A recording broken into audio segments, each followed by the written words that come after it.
Hi, this is Jordan.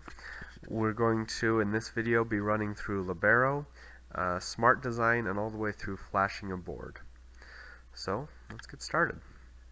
First off, from a previous video, I've already generated 3 VHD files that we'll be using here. So, if there's any question, this is a basic Blinky project that will be blinking an LED at 1 Hz. From that, we're going to open up Libero. This is using version 11.8, and you can get a silver license for free. This choice of software is based off of the hardware I'm using. I'm using a Microsemi dev board, and so Libero is Microsemi's software to flash the board. So when Libero pops up, we're going to go Project, New Project, and I'm going to name this Blinky Video. Specify the location if you need. Make sure to change this to VHDL. We go to next. This is where your hardware might differ from mine. If you look very closely on the board you're using, you should find the part number. In this case, on the central chip of my dev board, it has this wonderful little part number on there, so I know that this is the right thing to use.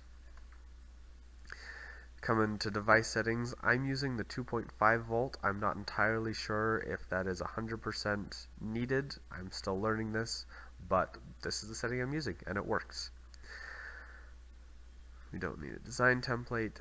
Here you can import the said files if you've already written them or created them.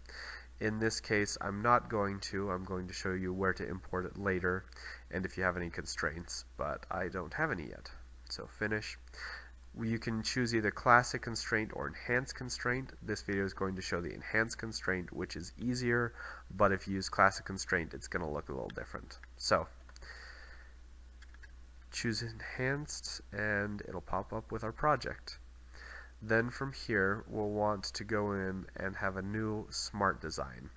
This is useful because it gives a visual representation of how this is coming together. So I'm just labeling this as Blinky Top, referring to the top level.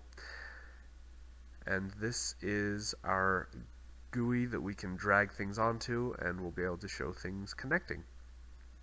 First off, if we come over to down here and we pop over to our catalog, if you haven't already, it will have an option down here to download what it calls cores. All of these are pre-built Microsemi blocks that we'll be able to drag on, and they'll be very convenient. So if you haven't already, download those cores. But if we come back to our design hierarchy, this will show our files and everything we have in it. We'll want to come up here to File, Import, and HDL source files. This I've already navigated to the files I referred to that I've made previously. Going to open all of those up. As I said in a previous video, I labeled the subsystem separate from the chart that I made in Simulink. This shows the difference of you need a subsystem for HDL coder to synthesize properly and to play nicely with everything else, but what you actually want is the chart. As you can see, we designed it for just a light output, but if you go with the subsystem, it gets more complicated unnecessarily. You can still make it work with the subsystem model, but we're going with the chart. So once we added the files, it had the subsystem and the chart. We click down here and just dragged it onto the GUI. Come over here to the catalog, and we have a clock, a reset, an enable, and a light. The reset and the enable, Simulink and HDL coder put in there for us, and the clock. They were implied in our state flow, and the light was the only official output that we designated, but now we need to connect all of those up. So we'll start with a clock. If you type in oscillator, there's this wonderful chip oscillator we can drag on, and we click on the settings, we can adjust it. We chose a 50 megahertz, so this makes this very convenient. We will just say we want to run our logic using our 50 megahertz clock, which is illustrated here very nicely. Click OK. This now has an output right here. So clock is taken care of. We need a reset. So if we come up here and we type in reset, there's a wonderful pre-built system reset that we can drag on. This on the board is tied directly into, because we chose the specific board we're going to use, the reset button that's already on the dev board, so we don't really have to mess with that. It's just there, which is really nice.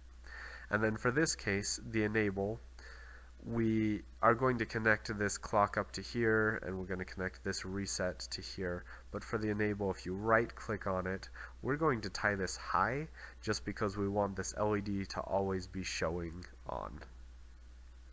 And then the only other thing we have to connect up is the light output. So if we type in I/O, scroll down a bit, drag on an I/O core, we'll come in and adjust these settings. Currently this tag is over here on the left, which indicates it's an input. We want to change that to an output buffer. And then I'm changing this to the 2.5 that matches when we created the project. Again, I'm not entirely sure if that's necessary, but that's what I'm going to do. I'm going to drag this up. So when we go for our constraints, right after we do all this, we're going to see only our inputs and our outputs, and all of this will be our black box, what it actually does. I'm not going to mess with this label, but I'm going to change this pad out label by double clicking on it to say LED out.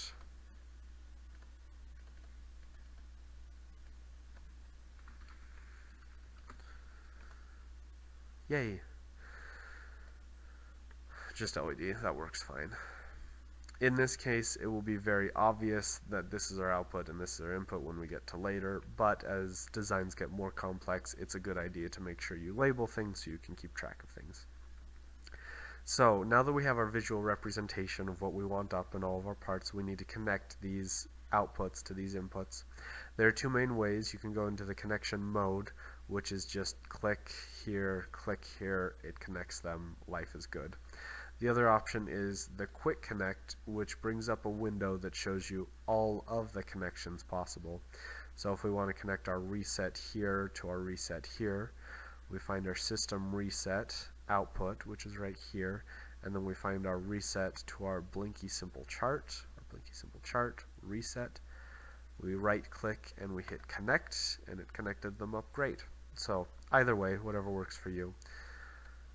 Going to connect these up here, and we're more or less done with our smart design, except for one thing.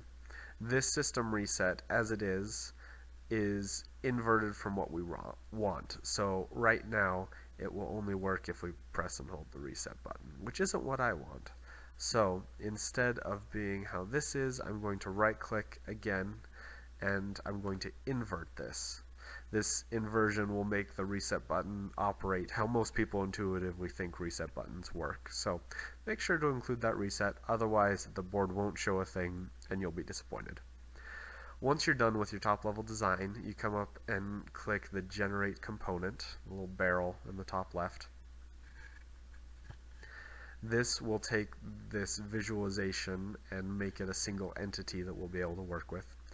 If we come back down over here to our design flow, we should be able to now double click the synthesize, which will take and double check this top level and make sure that it's valid and everything will work out great. On the side here you'll see the little micro semi logo, and that tells you that it's working on that specific process and it's done, so we have a check mark. Now we have our wonderful top level process. Here you'll have multiple pages, so if you jump into other things, it'll be listed across the top here. So if we jump back to our top level, like I said, we have one input currently and one output. So we need to map those to the physical inputs and outputs. So we're going to come up here and manage constraints. double click on this, and then the edit, click on the arrow down and edit with IO editor. Because we used a reset block, then it's going to come up and it already knows that that reset block should be tied to the reset button on our dev board. So that it's already shown as locked, it's already assigned a pin number, so that's set. This LED output that we created, it's not entirely sure what it wants to connect with. So here's where I have a physical paper that's a quick start guide that lists all of the physical output pins and what pins they're assigned to in the software, or you can look this up for your given board.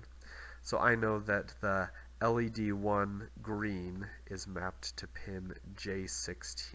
So I'll scroll down here, click J16, and now this is locked, it's assigned a pin number, so we're good. We'll come up here and click commit and check. It'll make sure things are valid and make sure that everything lines up, and it does. So we'll close this window.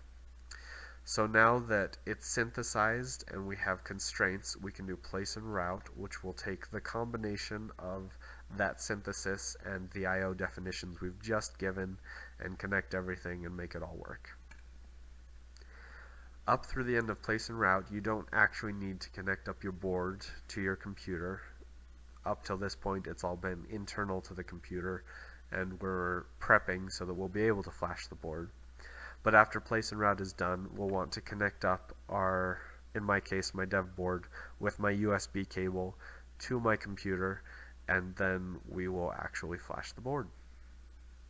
If at any time you want to stop any of these processes, there's this wonderful little abort button right here, and you can stop, just as an FYI. Now we have this wonderful check mark for the place and route. We know things are good. It's taken us back to our ports. And so we're going to scroll down and we're going to double click on run program action. And before, like I said, you run this, you want to make sure that your board is actually connected to the computer, because here's where it will do the finishing touches and actually flash the board. Double click on that, and this takes a while.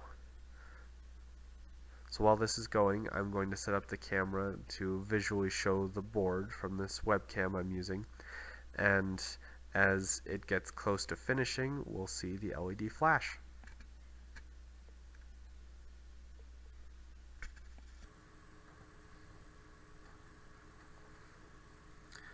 Now that the bit stream is generated and everything is working great, it'll pop up and have this window of running program. This is when it's actually flashing the FPGA.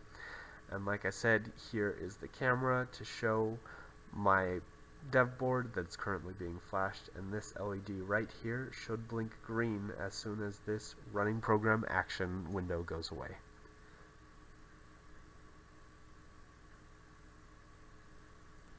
And there we have it, our wonderful little LED is blinking, and we have successfully flashed our FPGA. Thanks for watching.